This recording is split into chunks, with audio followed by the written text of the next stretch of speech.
Today, we are plunging straight into a stack of government announcements detailing what might just be the single biggest energy and industrial story of the year. It's a big one. We're looking at the results of the UK's record-breaking renewables auction, allocation round 7, AR7 for short.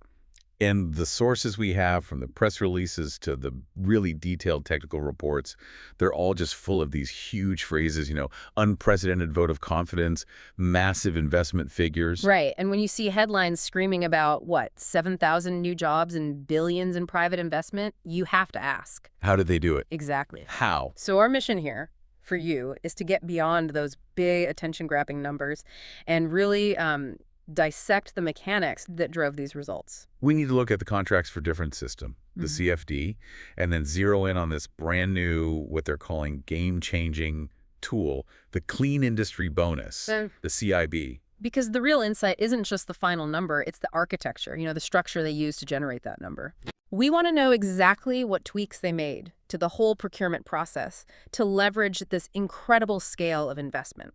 And crucially, how they compelled that investment to land right here in the UK. Okay, let's unpack this. So if we're going to start anywhere, it has to be with that central piece of the puzzle, the investment leverage. Right. The big question, how did the government manage to crowd in billions in private investment using what is, it's a comparatively small amount of public money? It all comes down to the introduction of the Clean Industry Bonus, the CIB. This new layer. This new layer, exactly. It was added to the existing CFD auction process. Now, for listeners who maybe don't follow UK energy policy day to day, the CFD is essentially a guaranteed price floor. Right. Developers get a guaranteed price for their electricity. It provides stability. Precisely. It gives them revenue stability, right. And that's what makes these huge capital-intensive projects financeable in the first place. So the CIB was layered on top of that existing mechanism. Yes. It was a financial incentive, an extra top-up on the price, designed specifically to reward developers who made, and this is key, verifiable commitments. Commitments to invest in UK supply chains. And cleaner domestic manufacturing, yes. The goal, and the sources really hammer this home, was to ensure these massive offshore wind projects were truly built in Britain. It was a big manifesto pledge they announced just before COP29, wasn't it? That's the one. And the numbers that came out of this are, well, they're the real story. The sources confirm a public investment of $204 million. That's the CIB pot. And that leveraged an absolutely incredible $3.4 billion in secured private investment. $3.4 billion. And that's all going into domestic supply chains and manufacturing. That leverage ratio is the key strategic takeaway here. It is. It's the single most important point behind that whole unprecedented vote of confidence line. So if you break it down, that $204 million in public money attracted $3.4 billion in private money. So for every single £1 of public cash spent, you get 17 pounds of private money committed to UK supply chain. 17-to-1. It's a phenomenal ratio. That is phenomenal. But, structurally, how does the CIB actually compel that investment? Is it just promises, or are these binding agreements? No, they're binding. This isn't just a free handout. The CIB is a bonus, a slightly higher guaranteed strike price, but it's conditional. Conditional on them actually meeting the targets. Exactly. The developers had to submit these really comprehensive plans detailing exactly where and when they would invest the money in the UK. If they fail to execute on those contracts, they risk losing the bonus. They risk losing the entire CIB top-up, which would completely change the economics of their project. It's designed to be highly accountable. Got it. So the leverage is the story, but what about the sheer physical scale, the actual power that was secured? The scale is staggering. AR7 secured a record capacity, and it was overwhelmingly offshore wind. The total was 8.4 gigawatts. 8.4 gigawatts. And to put that in context for you, the government is confidently saying this is enough clean electricity to power the equivalent of over 12 million homes. 12 million? They're calling it the biggest single procurement of offshore wind in European history. This really sets a new benchmark. Here's where it gets really interesting.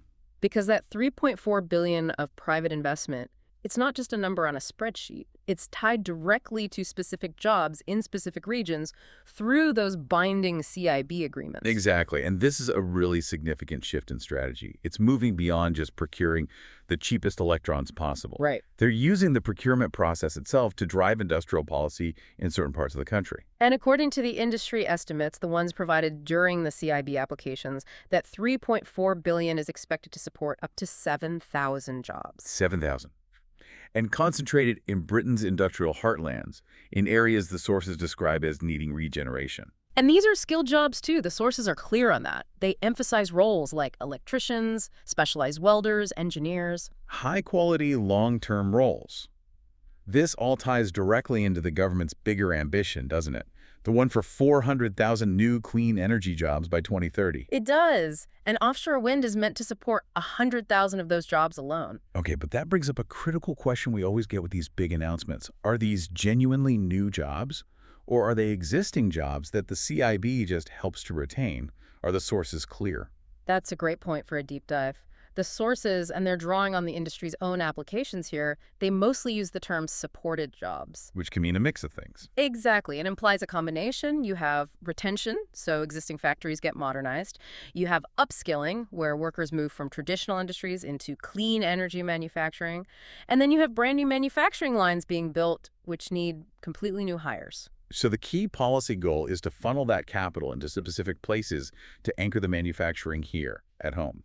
Right, to stop the industry just outsourcing all its components. And if we look regionally, Scotland is slated to be a major beneficiary here. A huge beneficiary. We're talking up to $1.1 billion in investment. And that supports up to 2,400 clean energy jobs in Scotland alone.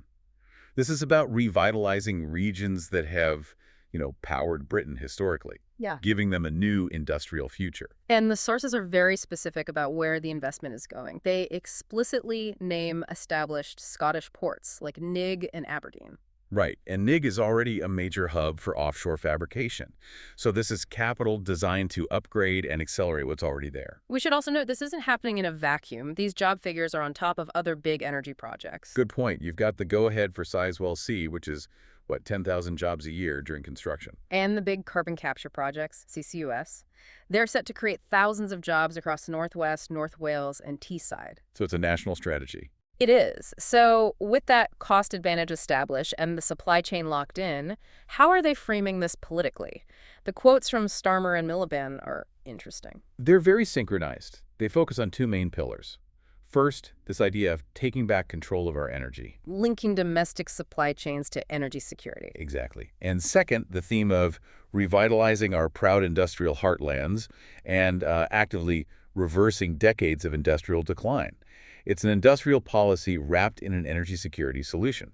And that security argument has a strong financial justification based on the analysis in the source material. Absolutely. The sources have this new, clear analysis confirming that offshore wind, solar, onshore wind, they are all definitively cheaper to build and operate than new gas. So the strategic goal is clear. Very clear. Use that cost advantage to get to clean power by 2030, make the UK energy secure, and get households off what they call the fossil fuel roller coaster by anchoring prices domestically. That sustained cost advantage is the engine driving this. Now let's shift gears a bit. From the strategy and the jobs to the hard technical data. This was published by the Department for Energy Security and Net Zero and the National Energy System Operator, or NESO. NESO, right. The people who run the grid, they have the authoritative numbers. They do. The official results were published on January 14th, 2026. This data gives us the concrete technical breakdown of what was actually secured in AR7. This is where we see exactly where that 8.4 gigawatts of capacity is coming from. The total across all technologies was 437.50 megawatts. So let's break that down because it really highlights the difference between established and cutting-edge tech. Okay. The capacity is just overwhelmingly dominated by established offshore wind, which is known as Pot 3. That secured a massive 845 megawatts. Almost all of it. Almost all. But for anyone watching future technology, the really interesting number is the smaller segment, floating offshore wind, or Pot 4. And that's secure. 192.50 megawatts. Now, that might sound small, but that number is vital. Pot 4 is the tech that lets us build in deeper waters, much farther from shore. It opens up whole new areas for development. And if we look at the regional split, we can see the geography of where these will be built. The data shows England got the lion's share. That's right. England accounted for 72.18% of the total capacity at 6090 megawatts. Scotland was next at 17.45%, which is, Courtney, 272.5 megawatts, and Wales got 10.37%, or 875 megawatts. And that deployment geography is important. But it's critical to contrast it with the investment geography we talked about earlier. Good point. While England secured the largest physical capacity, Scotland actually secured the highest proportionate supply chain investment relative to its capacity. And that's all thanks to the CIB targeting those manufacturing bases. So to make these numbers a bit more real, let's name some projects. When we say 6 gigawatts from England, what are we actually talking about? We are talking about projects of a colossal scale. The Dogger Bank Southeast and West projects, which are genuinely world-leading, secured a massive 3,000 megawatts combined. And the Norfolk Vanguard projects. Another 3,000 megawatts. These are literally power stations in the sea. And up in Scotland, a major winner was Berwick Bank Phase B at 1,380 megawatts. And even that smaller floating wind pot 4, has specific projects anchoring it, proving the tech is real. Right. The floating projects include Erebus in Wales, which secured 100 megawatts, and Pentland in Scotland at 92.50 megawatts. These are the first generation of large-scale floating wind farms to get this kind of contract. And the timeline is concrete. These aren't far-off dreams for 2050. No, they're contracted to come online between 2028-29 and 2030-31. This is immediate deployment. Okay, let's pivot to the price, because this is the aha moment. This is what proves the economic efficiency of the whole system. Yes, if we look at the 2024 price figures, we can see just how cheaply the government secured all this power. So we're comparing the contracted price, the strike price, against the administrative strike price, which is basically the ceiling price the government was willing to pay. Precisely. For standard offshore wind, Pot 3, the clearing strike price was £91.20 per megawatt hour. But interestingly, the Scottish projects within that pot cleared slightly lower. They did, which shows strong regional competition. They came in at £89.49 per gigawatt hour. And as you'd expect, floating offshore wind in pot 4, being a newer, higher-risk tech, cleared much higher. Substantially higher, at £216.49 per megawatt hour. But even that higher price is impressive when you compare it to the ceiling for that new technology. And that's where the savings really prove the system works. It is. When you compare those contracted prices against the ceiling price, you see impressive efficiency. Pot 3 delivered a maximum saving of 19.29% on the administrative price. So they got the power for nearly 20% less than their maximum budget. And floating offshore wind, despite its high nominal cost, actually showed the greatest relative efficiency. It achieved a maximum saving of 20.11% against its own higher ceiling. Which clearly shows the auction is driving down costs, even for these really specialized early-stage technologies. And that brings us full circle. This was a deep dive into the AR7 results, which delivered that record capacity and that crucial clean industry bonus. The takeaways are distinct, aren't they? It's a dual focus. It is. The UK secured a monumental amount of future clean energy capacity, 8.4 gigawatts, which is a huge climate success.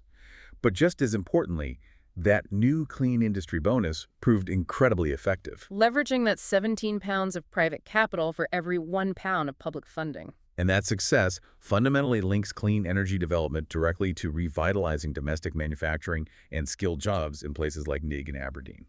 So what does this all mean? I think it means we have to look beyond the immediate happy success stories, the jobs and the investment, and really consider the complex long-term financial structure that underpins all this. We need to look at the budget impact data from NESO. Exactly. Because while that private money for supply chains is flowing now, the actual monetary commitment the public is underwriting through the Contracts for Difference system, it increases dramatically year over year as these projects come online. And the sources show that the estimated budget impact for standard offshore wind for Pot 3, it starts small in the late 2020s, but then it skyrockets. It peaks at a potential $1.78 billion in the year 23-33. $1.78 billion in 1 year. Yep. So the industrial benefits, that initial $3.4 billion investment, that's immediate. That's happening over the next 3 to 5 years. But the biggest financial obligations are structured to peak 4 years after the main capacity comes online. Exactly. So the provocative thought for you is this. While the immediate industrial growth secured by the CIB is a huge win, how will this long-term increasing public budgetary commitment peaking years down the line, how will that impact future trade-offs and energy policy decisions?